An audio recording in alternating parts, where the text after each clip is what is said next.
Good morning mga madam people. Mga pala si Toton. Ang views ngayon. Ang baho ni Mila ngayon.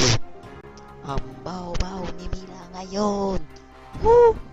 Ang baho ni Mila ngayon. Ang baho talaga ni Mila ngayon. Good afternoon mga kapuso.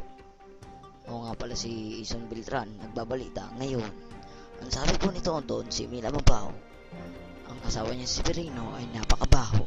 Putang inang Severino yan. Napakabaho talaga. Si Tisay ay maraming alibunga. Ikaw naman, anong sabi niyong dalawa? Kapatid kayo, mga putang ina niyo. Ang baho-baho ko. Putang ina mo pala eh. Ano ba gusto niyo, sapakan? Ha? Gusto niyo palayasin ko kayo sa bahay? Sa bahay natin pala dino.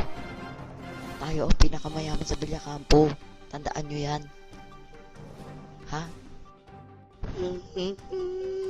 Tanginin niyo, magkapatid kayo. Inaasar niyo kami. Kami ang ina niyo. Oo, pabaho naman talaga ako. 3 linggo ako walang ligo. Pero huwag niyo naman pagkakalat sa maraming tao. Tangina mo, nasa TV tayo ngayon. Gago kayong dalawang magkapatid. Tonton at Ison. Tangina mo ka, Mila.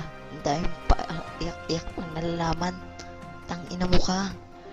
Pakialam ko, hindi mo na kami anak. Itaboy mo kami, itaboy. Ang dami-dami namin matutulugan. Sa dulo, nagmamariwana ako. Si Ason nga, nagmamariwana na eh. Utang inang yan.